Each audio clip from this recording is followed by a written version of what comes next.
Chapter 1281, Anomaly. Inside a bar in Beltane City, Roy, Biles, Phil, and Pasha sat around a small round table, guzzling down Southville beer. They didn't talk much, as they listened to the drunkards in the next table discussing supernatural powers and mysticism incidents. Before this hic, I saw that not only do the Phasacians look like bears, but they could also control fire, throwing them out like javelins? No way. Supernatural powers actually exist? Ha ha! That's because you don't know a thing. I was drunk one day and slept near the cemetery. I saw people from the Church of Evernight appear with a few ghosts out. Yes, ghosts! They floated in the air, and it was terrifying. It was unknown if the drunkards were sharing stories from personal experiences or from hearsay, but the way they described it was with so much agitation that saliva kept flying as their faces flushed red. That's what they're like. They only become more excited after drinking. They always like to brag and be dramatic, despite usually being depressed. Biles was a Beltane local. Upon seeing this, he explained, "Ever since the coal mines began to run dry, young people gradually left Beltane and headed for Constant and Backland. The atmosphere here has become more and more oppressive, and the city is just declining by the day." This man, who is less than 30 years old, had also been a miner when he was young. He was lucky to survive in the mines. His skin was tanned from all the labor. His exposed muscles weren't too exaggerated, but it gave people the feeling that they were made of steel. Volbinax. As the leader of the group, Roy smiled and said, "What they're saying might be the truth. They're not bragging. The previous war has indeed exposed supernatural powers to many people, especially the soldiers who were directly involved. As long as they're still alive, they will have the corresponding experience. Besides, this also brings about many fortuitous encounters, making it so that people who had zero chance of interacting with supernatural powers or true mysticism to become beyonders." The way he expressed himself was very subtle, as though he was talking about others, but in reality, this was exactly what the four of them had experienced. Biles and Roy had participated in the defense of Beltane City before. Phil had once been ransacked by the Phasacians, but he was lucky to not have died. Pasha and her former citizens had seduced and ambushed a few Intis soldiers in the harbor battle. They had witnessed the deaths of many of their friends and obtained supernatural powers due to various reasons. After that, due to the chaos brought about by the war, they either lost contact with their unit or they avoided it on their own accord without the officials learning about it. Slowly, they got to know each other and became friends with each other due to their common experiences. This time, they had come to Biles's hometown in Beltane to seek out any friends and family who might have survived. Pasha, who had long, dark blonde hair and deep blue eyes, sighed. "The reality of this world far exceeds our imaginations." She was only in her 20s and she was quite good-looking. However, her face was a little thin, accentuating the protrusion of her cheekbones. This made her look much older than her actual age. Mace, Roy, who had the typical Loanese characteristics, raised his cup. "In the future, we will lead different lives. To a brand new future." Before he could finish speaking, someone in the bar suddenly screamed. The experienced Roy and company quickly raised their vigilance and cast their gazes over. They saw a young man, dressed in ordinary clothes, lying on the ground, rolling back and forth as if he was in extreme pain. Under the dim yellow gas wall lamps, everyone realized that the clothes on the young man's back had been torn open, revealing blood-red streaks. It was as if he had been whipped by a whip. However, no one around him held a whip. The victim had only let out one scream. This was only possible if he had been whipped countless times in an instant. But if that were the case, how could no one notice it? The thin Phil took several looks and said after some deliberation, "He's holding a wallet. Could this have something to do with the anomaly just now? Shall I take a look?" Roy thought for a moment and nodded. "Be careful." Phil grunted and walked over from the small round table. With the help of the crowd, he approached the young man who was now whimpering instead of rolling about. He quietly extended his left hand. His target was the seemingly ordinary leather wallet. "Ah!" Phil suddenly screamed as he watched his left wrist snap and land on the ground. Blood splattered from the stump onto the faces and bodies of the people around them. The scene instantly froze.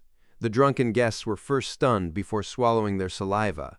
Then they turned around and ran frantically towards the door, or to the corners.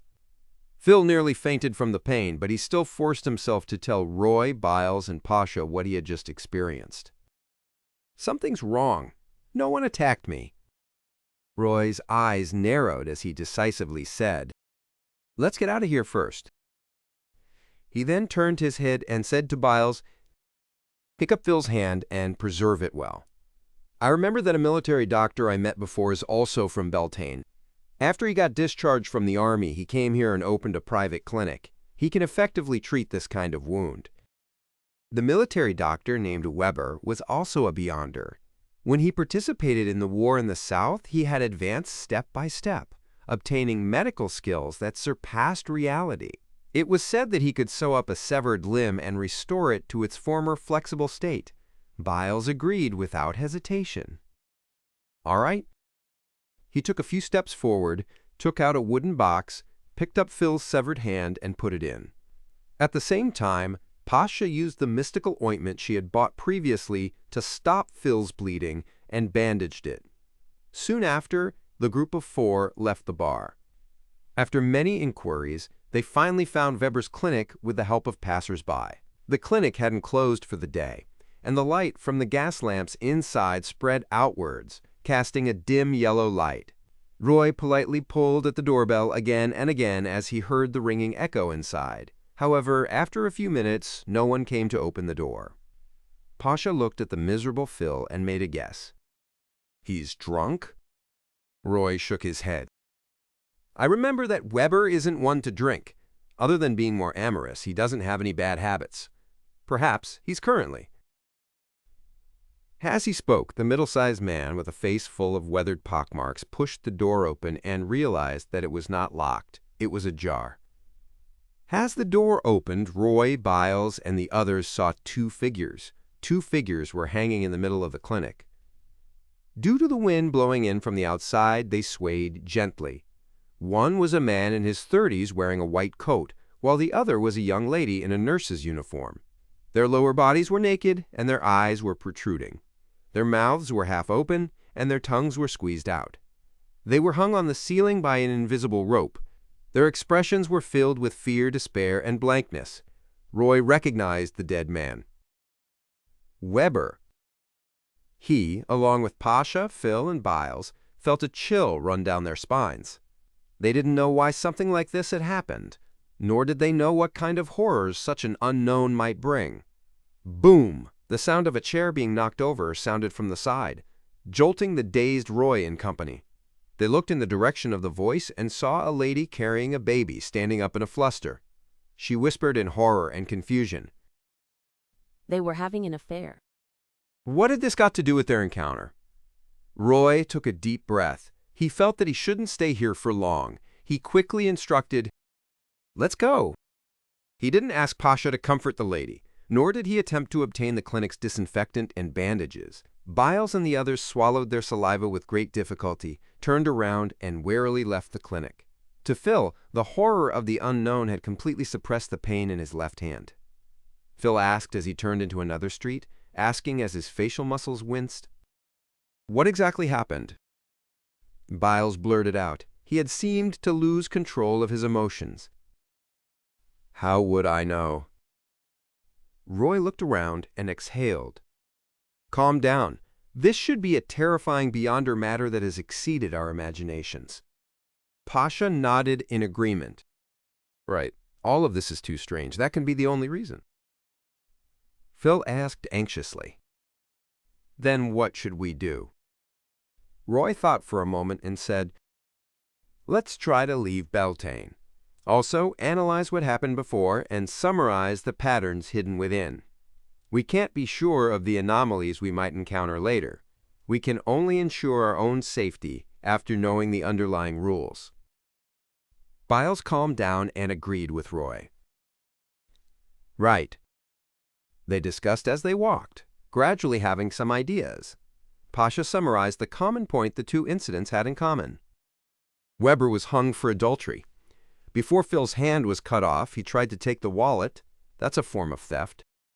Roy suddenly had an idea. Could it be that they suffered such a situation because they did something illegal? Biles and Phil both replied, "How is that possible? How is that possible?" As soon as he said that, they suddenly had a corresponding guess, and their expressions turned solemn. Acero. Biles said and thought. Maybe there's an invisible law enforcer. That's the essence of this Beyonder incident. Roy tersely acknowledged and said, "That's highly possible. Next, we'll take note of our actions." Pasha and the others nodded and walked on the streets cautiously. Not long after, they arrived at the municipal square and saw that there were many people standing around the notice board. Roy and the others exchanged looks, wondering if it was a warning that the officials had given to the supernatural incidents. Notice? Hence, they approached and used the light from the street lamps to look at the notice on the wooden board. There was a piece of white paper stuck in the middle, and beneath it was a piece of yellow paper. It seemed to be an annex. As they quickly scanned through the notice, Roy, Pasha, and the others quickly had their eyes filled with horror. They seemed to understand the source of the matter. After reading the paper, their eyes landed on the yellow paper. All citizens are to arrest foreigners using all possible means. Arrest foreigners. Roy and the others felt their hearts tighten as they instinctively looked at the citizens around the notice board. As if sensing their gazes, the citizens turned around and cast their gaze at them. Under the dim yellow light from the gas lamps, their eyes seemed to glimmer with a strange light. Chapter 1282. Crime. Ha ha. How can someone tell at a glance if another person is a foreigner? How do you distinguish that? Roy forcefully composed himself and pretended to be discussing the yellow paper's contents with his companions. He used the hidden meaning in his words to console Phil and Pasha so that they didn't need to panic. After all, other than Biles, who was a native, the remaining three were also citizens of Loen. They didn't have any southern continent blood in them. Nothing about their facial features stood out. But this is a supernatural incident. Pasha stammered, "This couldn't be judged by common sense."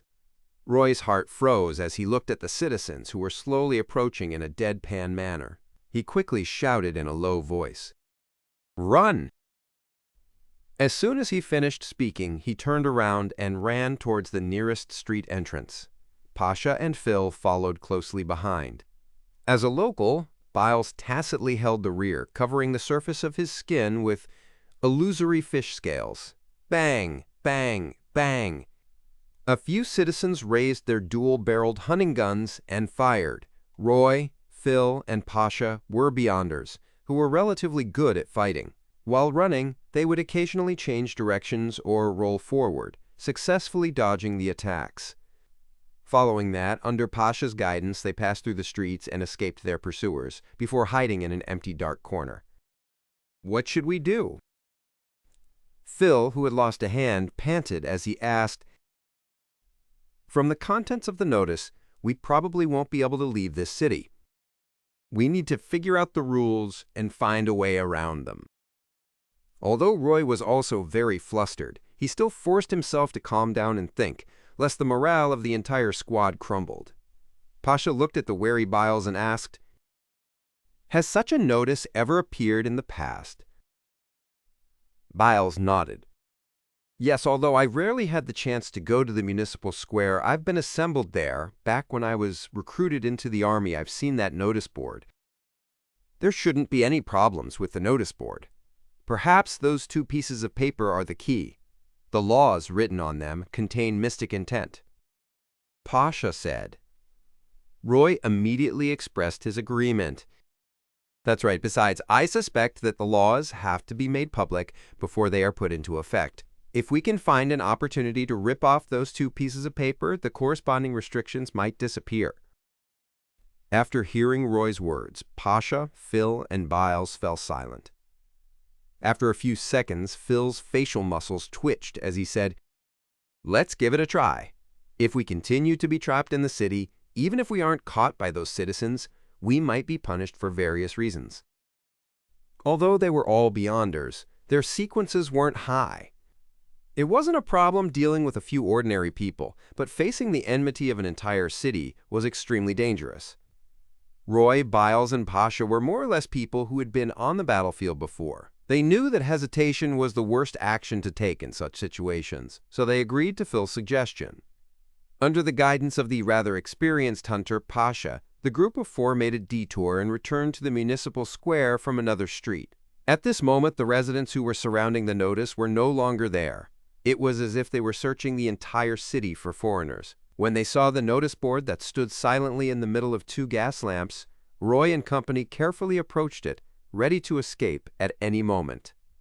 After approaching the target, Roy suddenly thought of a question. He hurriedly lowered his voice and asked, "Is destroying the notice considered an illegal act?" "In theory, yes." Pasha was taken aback. They then cast their gaze at the notice board and scanned through the list of crimes stipulated by the third law. 8. Destroying public property. It really exists. Biles blurted out. Phil, whose face had turned pale due to the blood loss, turned paler. After some thought, he said, "What kind of punishment does destroying public property entail?" This wasn't a very serious crime, and the corresponding punishment should be relatively lenient. If that was the case, Phil decided to take the risk to tear the notice and end this horrifying, bizarre event. First-timers get whipped. Just as Roy, Pasha, and Biles were pondering over the answer, a voice sounded from behind them. The four turned around in shock and saw a young man in a black robe and a tall hat. He looked ordinary. The man continued. A repeated offense is to have one's hand lopped off. I'm not sure what happens after that. How do you know that? Fully alert, Roy frowned as he gripped his concealed dagger. The young man smiled and said, I've tried. It's useless. The notice gets restored very quickly. So you've been whipped? Pasha asked in enlightenment. Yes. The young man nodded with a relaxed expression. However, because I also committed fraud, I was later punished with having my hand lopped off. Fraud? Biles asked, puzzled. Yeah. The young man chuckled and replied, To put it simply, I didn't personally destroy the notice. Instead, I created a dummy to do it. The one who was whipped was also the dummy. As he spoke, he raised his right arm. Like Phil, his wrist was cut neatly. His stump was ghastly white and red, as though he was still bleeding. Suddenly, the stump's flesh squirmed and twisted as transparent worms crawled out. They intertwined with each other and formed a new hand. During this process, Roy and the others didn't feel the slightest bit of fear. This was because the moment they saw those worms which had details they couldn't discern, their thoughts were thrown in a mess. Random thoughts ran through their minds as they found it difficult to control their emotions. After the palm was covered with skin and became normal, the Beyonders recovered. They retreated a few steps in shock, surprise, and fear. The scene just now had exceeded their understanding. By the way, I forgot to introduce myself. I'm a wandering magician. The person who had committed a fraud and a case of destruction of public property was none other than Klein. He swept a glance at the four Beyonders and said with a smile, My best magic trick is to grant someone's wishes. Do you have a wish you would like granted? Upon hearing this question, Roy's spirits rose as he asked with hope, Can you take us away from Beltane? Of course, I'll do my best to do this, but not now. Klein gave his promise. Then he looked at the handless Phil. He just said his wish. What's yours? Let my hand recover. Phil probed. All right, Klein cast his gaze at Biles. take out his hand. After hesitating for a moment, Biles took out the wooden box as per the mysterious man's instructions and returned the hand inside to Phil. Come here. Klein said with a smile. Phil mustered his courage and walked over with his severed hand. Remove the bandages. Klein continued to instruct. Place the severed arm in its original spot. Let me remind you, don't have it reversed, otherwise you'll have to chop it off again and repeat the process. Seeing how confident the other party was, Phil felt a little more confident. He quickly pulled off the bandage that had been stuck to his wound with a twisted expression as he hissed. After placing his severed hand at the stump, Klein took out a piece of white paper and approached. Then he reached out to wipe the wound. Silently, the piece of paper split into two, while Phil felt the pain disappear. He quickly looked down and saw that his left wrist was perfectly intact. He couldn't even tell that he had been hurt before. Phil subconsciously moved his fingers and realized that he didn't lose any of his motor skills at all. Your wish has been granted. Klein took 2 steps back and smiled. Thank you, Phil replied in a daze. Klein looked at the other 2 beyonders. What's your wish? Upon seeing that Phil's wish had really been fulfilled, Biles immediately stepped forward and said, I want to know where my family is. Klein flicked his left arm and took out a silver mirror with ancient patterns. He lowered his head and said with a smile, What is the answer to that question? The surface of the mirror shimmered with aqueous light as silver words appeared one after another. Beltane Glorin Cemetery. Upon seeing this, Biles, who had his neck craned, felt his heart sink, as he couldn't help but feel a strong sense of sorrow and disappointment. In the next second, new silver words appeared from the aqueous light, S. Gravekeeper's Hut. This means that. Biles felt his sorrow turn to happiness, as he sincerely said, Thank you. As soon as he finished speaking, he suddenly thought of 2 questions. How many people could live in the graveyard? How many gravekeepers could there be? His family members definitely numbered more than 2 or 3.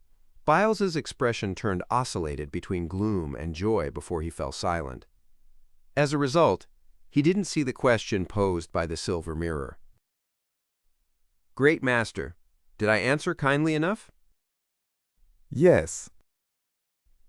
Klein nodded indiscernibly as he cast his gaze at the remaining lady. Pasha thought for 2 seconds and said, My wish is for you to protect us until we leave Beltane alive. She realized that Roy's wish was problematic because they might not necessarily leave Beltane alive. Smart. Klein praised with a smile.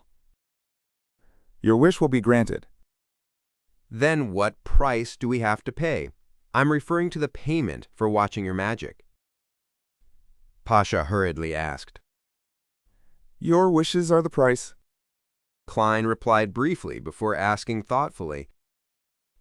If you know certain things are fake, but if you are willing to subjectively use them, it shouldn't be considered fraud, right? When Roy and company heard this, they were puzzled. After pondering for a moment, they shook their heads and said, Definitely not. This is actually a game between 2 parties. A voluntary action that has a clear understanding of the actions is definitely not a scam.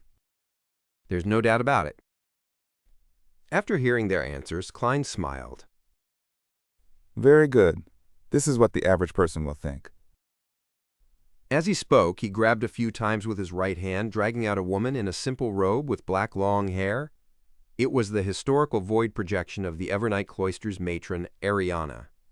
Klein looked around and saw nothing unusual. He smiled at the projection and said, Madam, what exactly happened? Ariana's eyes darted about slightly, turning deep and quiet instantly.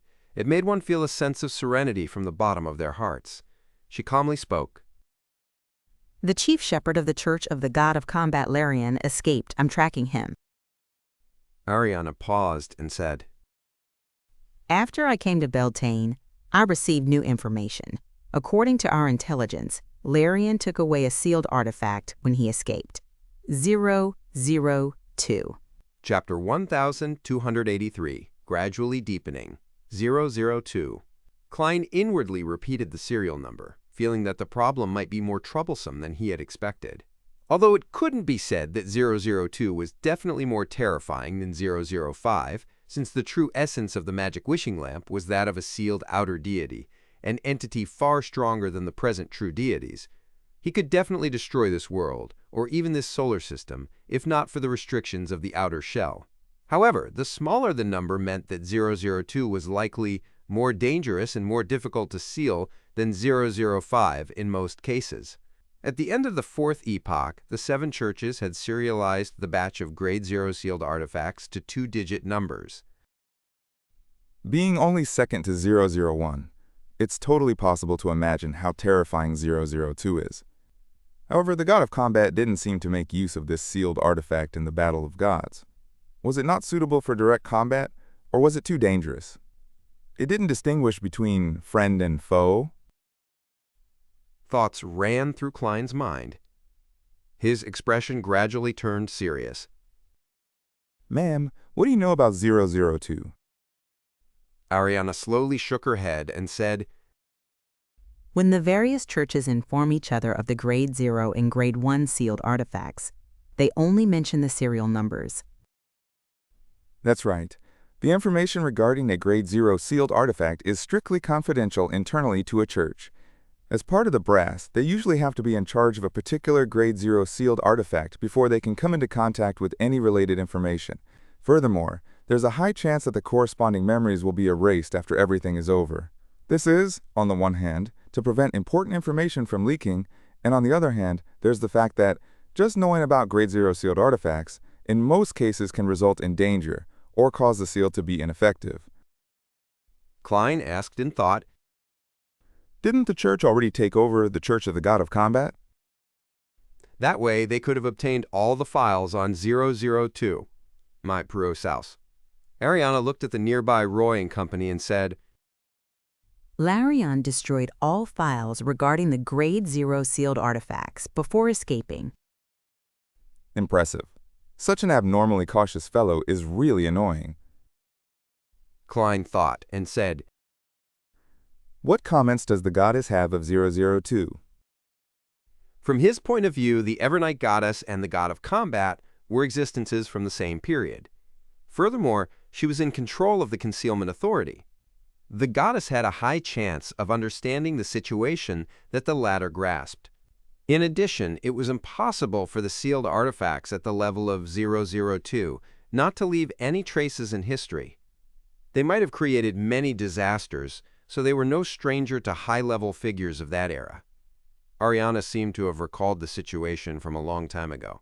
She stated without any pause, In the past revelation, the goddess called 002 the Book of Rules. Book of Rules. That's even more terrifying. Klein's eyes narrowed as he made plenty of connections. In his past life, he was a gaming enthusiast who played a broad genre of games, despite not being too obsessed. He wasn't unfamiliar with the term Book of Rules at all. At this moment, Ariana added, The fact that you happen to be in Beltane City might reveal some of the characteristics of 002. Yes, it's quite normal for Ma'am Ariana to encounter such an anomaly while tracking the Chief Shepherd Larian to Beltane. But for me to also be here, it's too much of a coincidence. In mysticism, excessive coincidences often mean that there's something wrong. Is someone setting me up? Or is it the effect of the law of beyond our characteristic convergence? Based on the present situation, the setup doesn't seem targeted. And how I'm already the owner of Saphira Castle, I can more or less sense something abnormal. If it's the law of beyond our characteristic convergence, eliminating the exiled Mr. Dor and the Antigonus ancestor who is sealed in the foggy town, the only ones that can influence me to this extent are Zaratul and Amon. However, I've always been deliberately avoiding Zaratul. Amon's true body should be under the true creator's pursuit. If it's just an avatar, it's impossible for it to produce such a powerful convergence effect. Yes, there's another possibility, the law of convergence between Sephiroth. 002 attracted Saphira Castle, causing me to coincidentally come to Beltane today. If that's the case, even if 002 isn't a Saphira, it's definitely related to 1. Klein, who had already suspected something, suddenly thought of a lot. He had a vague grasp of 002. He thought for a moment and said, From the development of the situation, the rules are gradually becoming stricter. That piece of yellow paper is evidence. Does this mean that the extent of 002's coming to life, or the degree of reawakening is becoming deeper? Ariana nodded serenely and said, That's right. We have to find it before something happens, and also try to seal it. That's why it's best we split up and expand the search radius, saving as much time as possible. Klein had no objections to this. After some thought, he said, Ma'am, you've told me so much. Isn't this considered leaking secrets? No. Ariana gave a rather clear answer. Leaking secrets refers to informing the outside world of the anomaly in Beltane via any way. This has cut off any physical connection between us and the outside world. That's fine. At least, there's no need to worry about any problems with our usual conversations. In short, it's fine if we don't curse. Klein silently heaved a sigh of relief and asked, The Nighthawks and mandated punishers here will abide by the rules on the notice? Yes. Ariana gave an affirmative answer before her figure faded away and disappeared. After watching the matron of the Evernight Cloister leave, Klein quickly sorted out the information he had just obtained and gained some understanding of the possible developments that were to come. Combat wasn't the main point. The crux of the problem was whether he could find 002 in time and think of a way to seal it. During this process, what they would face as foreigners would become more and more complicated. They would find it increasingly difficult to abide by the rules and the citizens that were controlled. With this in mind, Klein cast his gaze to Roy and company not far away. He asked with a smile, What are your thoughts on what you just heard? Roy exchanged looks with Pasha and said, We don't know what a Grade 0 sealed artifact is, but we can guess that 002 is a very terrifying item. It can set the rules and even change reality to a certain extent. Furthermore, this anomaly seems to change as time passes. Also, the chief shepherd of the Church of the God of Combat should be a very powerful beyonder. Klein gently clapped his hands and smiled. That's about it. If we don't work hard and hope to avoid danger by hiding, then there will be more and more things that we need to take note of. If we aren't careful, we might commit a crime. Perhaps in the end, we will be executed on the spot because we stepped out the door with our left foot first. His words left Pasha, Biles, and the others in a panic. It was indeed funny to hear the possible developments, but on second thought, they could sense the extreme horror hidden within. A few seconds later, Pasha said with a solemn expression, Furthermore, the citizens can use any means to deal with us, but we are unable to fight back. This is because killing and voluntarily causing harm are very serious crimes. We can try to deceive their senses, but we can't use it too many times. Klein said casually. What we need to do now is to quickly summarize the rules that 002 follows. That way, we can find it and seal it before it comes to life or awakens to gain true intelligence. What are your thoughts? Marauder Phil thought for a moment and probed. It doesn't seem capable of attacking us directly. It can only punish us when we violate the rules and commit crimes. Klein snapped his fingers and said, That's right, I can summarize this law for now. 002 cannot punish those who do not commit crimes. Biles blurted out, But it can make the citizens arrest foreigners. Foreigners aren't considered criminals. This does contradict the previous law from before, Klein replied with a smile.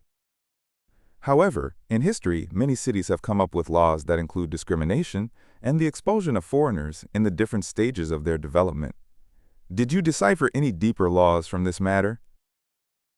The four Beyonders frowned one after another, unsure what the powerful magician opposite them was trying to express.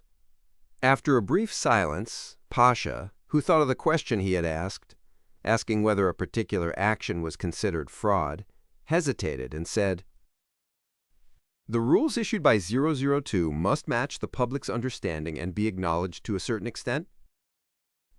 That's a good idea. Klein praised. This is a guess thanks to the law regarding the arrest of foreigners. It has been verified from your previous feedback, so we can temporarily list it as its second law. This can help us determine which actions are crimes and which aren't. Seeing Pasha received the praise of the powerful magician twice, Roy hurriedly added, "It will constantly increase the number of laws, reaching a certain level of complexity, thereby limiting us. No matter what we do, we will be punished. Yes, on the basis of arresting foreigners, clauses such as the trespassing of private property and the prohibition of defecation or urination in public will make life harder for us with the passage of time." Just as Klein nodded in agreement, his spiritual perception was triggered.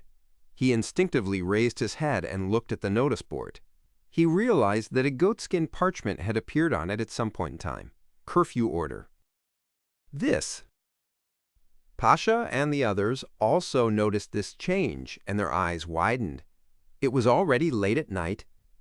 If they stayed outside for some time, they would violate the curfew and suffer some punishment. Then, the punishment would worsen each time until they were sentenced to death. Let's go. We haven't got much time. Klein pressed down his tall hat and said with a smile, Our target is most likely a book. It might still be with the chief shepherd, or it might have already been hidden somewhere. My intuition tells me that it might be the latter. This is because, to anyone, that item is too dangerous, and it will only become more dangerous. Of course, the premise is that the chief shepherd hasn't gone crazy, only using 002 to create a chance to escape pursuit. By the way, I forgot to tell you that the chief shepherd is a grounded angel. "Angel!" Roy, Pasha, and the others, who had just begun to move, froze. Chapter 1284, Limitation Loophole. In the present era of this world, belief in a deity was common. The difference was which deity they believed in. Therefore, even if Roy, Pasha, and company didn't understand the meaning of angels in mysticism, they had more or less heard of legends about angels from the priests, bishops, and seniors around them. They knew that they were the servants of deities and were powerful creatures that were qualified to be addressed as him or her. Every action of theirs could create miracles. They were definitely not something ordinary people could compare with. In the hearts of these four beyonders, angels were of a whole different level, holy spirits of another world. Under normal circumstances, they lived in the divine kingdoms and wouldn't descend into the real world. They could be treated as true legends without considering the meaning they had in reality. Just like the battles they had experienced in the past, although they would occasionally encounter beyonders today who struck terror in their hearts. Like today, them being angels was the last thing on their mind. The two weren't on the same level. But today, a wandering and mysterious magician had informed them that the chief shepherd of the Church of the God of Combat was an angel who walked the land. Phil and the others believed in the mysterious gentleman who had shown all kinds of amazing feats from the bottom of their hearts. Firstly, he had granted their wishes and was friendly enough. Secondly, they didn't believe that they were qualified enough to be deceived in such matters. To them, the chief shepherd was an angel or an abnormally powerful beyonder. In essence, there was no difference between the two. Marod liwam. The reality of this world far exceeds our imaginations. The words that Pasha often said flashed through her mind. Roy made further connections. He remembered that the lady, whom Mr. Magician had invited from thin air, mentioned that she was pursuing the chief shepherd of the Church of the God of Combat. Furthermore, she seemed to be qualified to see the Evernight Goddess's revelation. The only person who can track an angel is probably another angel.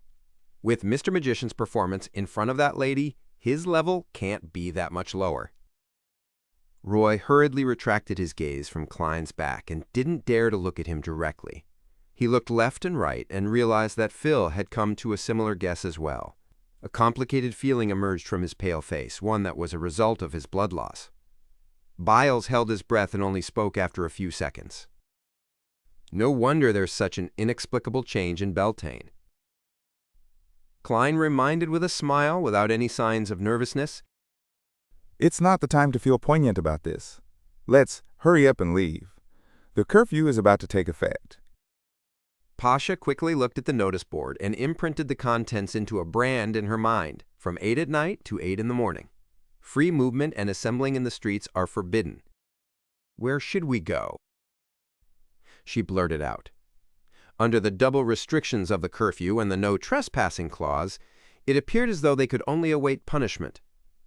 Klein smiled and said, Only movement and assembly in the streets are forbidden. As he spoke, he pointed at a nearby manhole which led to the sewers. Biles's eyes lit up. Yes, it didn't say that we can't pass through the sewers. When curfews were in place previously, the tramps hid in the sewers or abandoned buildings. Roy and the others didn't hesitate any longer. They immediately went forward and used the advantage of their strength to push open the manhole cover and climbed into the sewers. In the pitch-black darkness, a dim yellow light lit up as a lantern appeared in Klein's hand. As they followed the mystical magician, Phil said thoughtfully, We can head to a hotel next. Biles is a local, he won't be attacked, so he can get a room. Then we can climb through the window and enter from the outside. As we have gotten permission from the owner, we wouldn't be considered as trespassing on private property. In that case, we can stay until dawn and wait for the curfew to end. Klein replied with a smile as he walked ahead of them with the lantern in hand. It's a very interesting idea, but our goal isn't to survive until dawn. Roy nodded and said, If we don't do anything and stay in the hotel, the rules will increase one by one, becoming so detailed that guests aren't allowed to stay in hotel rooms.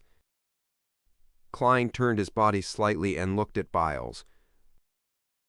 Actually, the most interesting thing about that proposal isn't the finding of loopholes to the restrictions, but that it reminded me of something.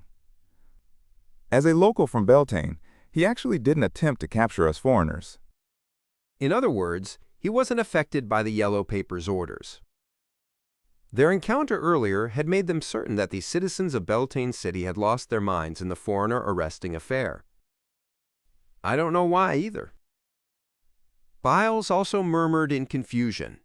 Klein asked casually as he slowly walked in the damp and smelly sewer. Are you still a Beltane citizen? Biles followed behind him and answered with some certainty. Of course. Klein thought and asked. On the one hand, you are a citizen of Beltane. On the other hand, you are a standard foreigner.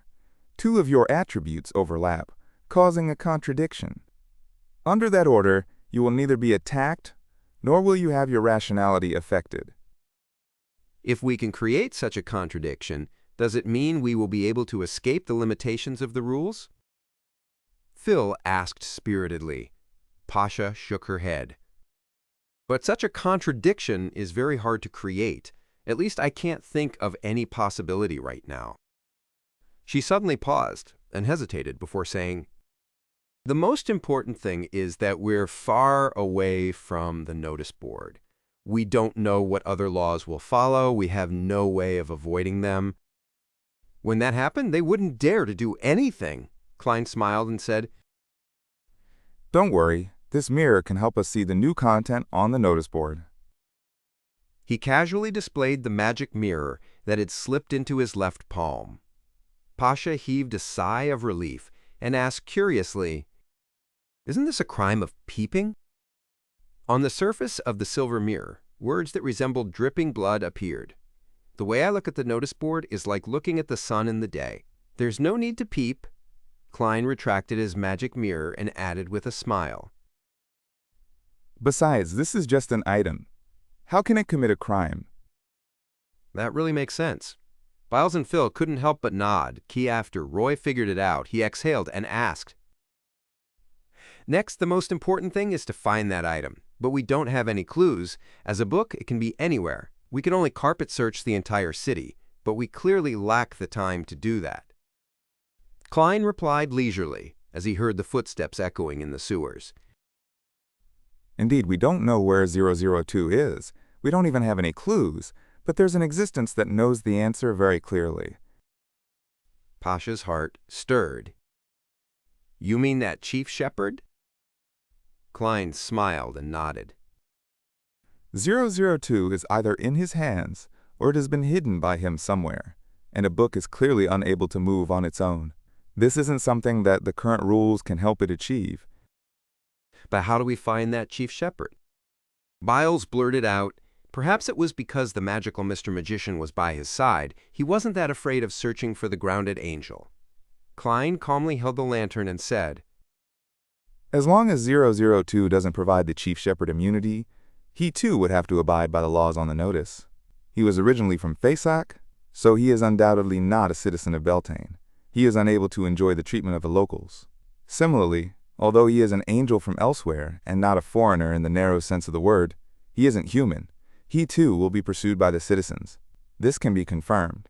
In short, that chief shepherd has to abide by the curfew and not trespass private residences. He can't hide in a public area that isn't open to the public at night. At the same time, as a fugitive, he likely doesn't have companions who have dual traits like Biles. Tell me, where do you think he will be? Roy's eyes darted around as he gave several answers.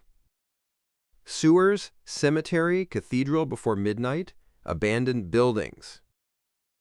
Pasha reminded, You can't enter the cemetery at night. The abandoned buildings are owned by someone or some group by virtue of its property rights. Klein said in a relaxed tone, as though he was deciding on a trivial matter. Yes. Once the sewers are restricted, we will head to the cathedral to search for the chief shepherd or wait for him. Roy, Phil, and the others were stunned. They hadn't expected that they would be able to lock onto their target so easily. It just took a few words of discussion to expose an angel's whereabouts. With that said, Klein lowered his head and said to the magic mirror in his hand, However, there are quite a few cathedrals in Beltane. We have to act in concert to save time. Also, the cathedral might be able to forcefully resist the punishment by relying on his level as an angel and his powers. Rhodes, monitor the entire city and pay attention to any anomalies. After giving his instructions to the mirror, Klein once again dragged Ma'am Ariana out of the fog of history and asked her to be in charge of the cathedrals of the Church of Evernight. After doing so, he turned around and said to Roy, Pasha, and company, If we still can't find the chief shepherd after all that is done, it means that he has either left Beltane, leaving 002 behind to attack the enemy, or he has already gained control of 002 to a certain extent. In short, we can proceed by means of elimination for now. Roy and company nodded in unison as they continued following Klein in the sewers. After a few minutes, the ancient silver mirror reflected a scene. On the signboard, there was another piece of paper with new rules. Because of municipal maintenance works, no living being is allowed to enter the sewers from now on. Content is being added at an increasing rate. Klein frowned indiscernibly as he muttered to himself before taking out a human skin glove. Immediately after, he gestured for Pasha and the others to hold hands. Then, he grabbed one of them by the shoulder and led them out of the sewers to teleport to the nearest storm cathedral. During this process, the four Beyonders first saw the rats and cockroaches in the sewers twitching as they died one after another. Following that, they were attracted by the strange and abstract spirit world, as though they had suffered some sort of catharsis at the mental level. Chapter 1285. Forget about leaving, all of you. Although there weren't many supplicants in the Storm Cathedral in the evening, Klein chose to appear on a corridor that led to the garden so as to avoid conflict. Pasha muttered to herself as she looked at the settling surroundings. How magical! Roy suppressed his emotions and looked around. If that chief shepherd comes to the cathedral to tide over the curfew, he could be somewhere like this. Klein said casually, If one isn't worried about accumulating the number of crimes they commit, an angel has too many ways to fool the average person. I'll send you to the other cathedrals later. Try to stay in places with glass windows and mirrors.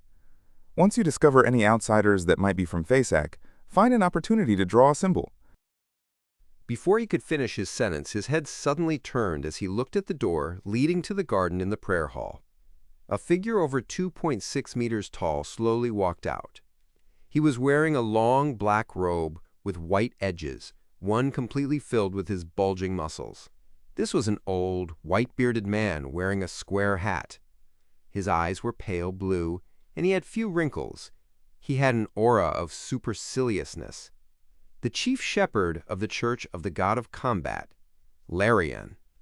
Without needing to identify the figure, Klein's spiritual intuition told him that the person opposite him was an angel, the reason for coming to the cathedral. Larian glanced at him and said in surprise, "It's not Ariana." He immediately restrained his expression and said rather indifferently, "Appears to be her helper. You can tell her that I've reached an agreement with 002, which has come alive to a certain degree. I'll give up sealing it in exchange for permission to leave, and y'all will stay here, enduring the changes in the rules and the increasingly stricter laws until y'all are completely dead." The chief shepherd didn't seem to be worried that Klein would stop him at all. This was because when he spoke, his body was rapidly aging. The surface of his skin quickly became covered in wrinkles, with aging spots appearing on it, dripping with a rotting liquid. In just a few blinks of an eye, Larian looked as though he was about to evaporate into thin air from his aging. Then he turned into a pool of rotten liquid that completely evaporated. The impact of this scene sent shivers down Biles and company's spines. They felt as if their minds were about to go haywire, and that their emotions were about to collapse. This was just like the countless tiny worms that had crawled out from the wound on Mr. Magician's wrist when he reformed his hand.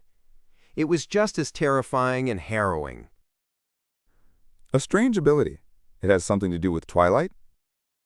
Klein didn't have any intention of stopping Larian. He only nodded in thought. In the spirit world corresponding to Beltane, Larian's figure appeared and returned to normal. Right on the heels of that, as though he could control spirit world creatures, he passed through an invisible barrier and escaped the many restrictions of Beltane City. But just as Larian was about to begin tearing through space, everything suddenly darkened, and he saw a seamless patch of dark cloth. It was like a wall that blocked Larian's path. Larian cautiously stopped his actions, looked up at the infinitely high area where the 7 pure lights were. However, he could only see an illusory curtain hanging down from it, enveloping the spirit world of the area corresponding to Beltane, isolating it and creating an independent world. At the same time, Larian's intuition as a demon hunter had told him that the barrier formed by the curtain was extremely strong and difficult to break through. He needed to spend a lot of time and effort to do so. To this chief shepherd, what was happening had a strange comical feeling, making him unable to contain his rising anger. This was akin to him finally finding the key to a secret chamber after countless hardships. Just when he had the chance to open the door and leave before others could, he was surprised to find that there was an additional lock on the chamber's door, a rather sturdy lock. It lacks a sense of realism. It's a projection from the historical void. It's fraud. No, it's outside of Beltane City, out of the law's jurisdiction. This historical projection should have existed here a long time ago. It can't last more than 2 minutes, so it will dissipate on its own. Larian quickly regained his composure, allowing his anchors and inclination towards madness to once again form a balance. In the corridor of the Storm Cathedral, Roy and company finally recovered. They turned their heads to look at Mr. Magician, who was in no way inferior to the angel from before. Pasha hesitated for a moment before saying fearfully, He seems to have escaped. This way, they wouldn't be able to obtain any information about 002's location. Relying on a carpet search would be too late. Furthermore, no one present knew what the terrifying sealed artifact looked like. Describing it as a book made it too wide a scope. Klein replied with a smile. I can only think of other solutions. Do you have any suggestions? He had been waiting for Larian to return and negotiate with him, but he realized that the chief shepherd would rather wait in the spirit world for the curtain historical projection to disappear. And although he could enter the spirit world as well, he was unable to break through the strange barrier created after 002's law changing. As he spoke, Klein seriously considered other solutions and made a few worms of spirit control his body. He spoke to the Beyonders beside him in an attempt to find inspiration through their discussion. Phil brought up the idea that he had previously had. We should take the initiative to create a contradiction that's similar to what happened to Biles so that we'll be in a relatively safe state. Only by doing so will we be able to begin our search. Pasha shook her head. But if we use this kind of contradiction to do something, 002 will definitely add new rules to resolve the corresponding problems. Phil emphasized. But this can still buy us some time. Roy agreed and added, that is something that can be done, but our focus should be on finding 002. Perhaps we can create some contradiction that will make it expose its location? As for what kind of contradiction could achieve such an effect or how to create it, he hadn't come up with an idea. In the event of a contradiction, new rules will be added to resolve it. Klein wore a smile as he listened silently. Sparks flew as his thoughts crashed in his mind. At that moment, aqueous light appeared on the surface of the magic mirror in his hand as silver words appeared. Pasha, do you want to know what the new content on the notice board is? The mirror directly asked me. Why did it ask me directly? Pasha was taken aback for a moment before she hurriedly nodded and answered. Yes. The aqueous light in the silver mirror quickly returned and presented a scene of the notice board. There were 2 new rules. In compliance with the curfew order, the various cathedrals will shut down early. All hotels shall only accommodate guests who have registered their identities. Phil panicked. Where do we go now?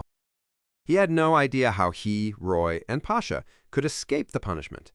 Roy and Pasha exchanged looks as various thoughts surged through their minds, but none of them were viable. At this moment, Klein, who had been maintaining his silence, smiled and cast his gaze at Biles. Where's your house in Beltane? Biles answered, slightly perplexed. A rental apartment on 18 Maple Street, but that apartment has already collapsed from the blast of an artillery shell. Klein smiled and said, You can make a wish to return your house to its original state. I'll grant it. Although the magical magician had healed Phil's severed hand with unbelievable powers, Biles still felt that it would be much more difficult to restore a collapsed house to its original state. After all, Dr. Weber, the military doctor who Roy mentioned, was capable of doing that. Can that be done? Klein smiled and reminded him. Of course. Make haste. At that moment, the supplicants in the cathedral were leaving one after another. Biles didn't dare to delay any further as he immediately said, I wish that my house will return to its original state. Klein raised his right hand and snapped his fingers. All right, your wishes come true. While Roy and company were in a daze, Klein activated teleport once again and brought them to 18 Maple Street. He stopped outside a 2-bedroom room. Biles stared blankly at the familiar wooden door in front of him. Subconsciously, he reached out his right hand and pushed it open. The cupboard, gas stove, bunk bed, wooden table covered in oil, and the messy old newspapers strewn everywhere were reflected in his eyes as his eyes immediately moistened. Before the war broke out, he often saw his mother busying herself around the coal stove when he came back from the mines. His father and brother either made use of the time to do some repairs or help to handle the spoiled parts of the fruit and vegetables. They did some of the work that could be taken home. His young niece learned the alphabet from old newspapers under the guidance of her mother, while she put together matchstick boxes. Although such a life was tough and didn't have any ability to avoid risks, it was still a wonderful memory for Biles. It was many times better than the dark mine paths, heavy ores, and the whipping from the supervisors. But now, Even this tiny bit of beauty was completely destroyed. Phil stood at the door, not daring to trespass on the private property. "Aren't you going to invite us in?" After snapping back to his senses, Biles hurriedly said, "Please come on in." After entering the unoccupied house, Klein pulled a chair that could break at any moment and sat down. He then fell silent. Roy, Pasha, and the others did not dare to disturb the gentleman as they waited quietly by his side. After 20 to 30 seconds, Klein suddenly looked around and said with a smile, I have an idea that requires verification. Who wants to work with me on this? Roy replied without hesitation, "I'll do it." Klein smiled and replied, Afterward, don't truthfully answer the questions. I'm looking for the loopholes hidden in 002's rules. Roy nodded and said, "That wouldn't be an issue." Klein immediately took out the magic mirror and said to Roy, Ask it a question. Roy thought for a moment and said, "Where can I find my next potion?" A scene appeared on the surface of the silver mirror. It was the chief shepherd of the Church of the God of Combat, Larian, who was pacing around the spirit world. It's your turn to answer its question. Remember, don't give it the correct answer. Roy hurriedly reined in his thoughts and looked back at the mirror. He saw that the mirror had already transformed into Mr. Magician himself, and a few more lines of blood-like text appeared. "Who did you give your first time to?" Roy instantly recalled the past as his face flushed red. Then he answered, according to Mr. Magician's instructions, "I'm not sure." The blood-colored text on the silver mirror instantly condensed into the terrifying words, "A lie."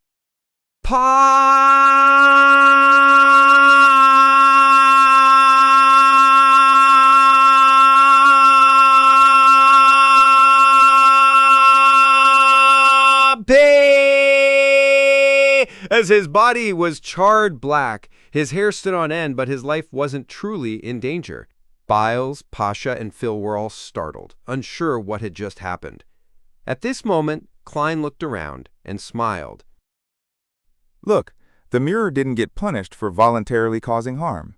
A real opportunity lies in here.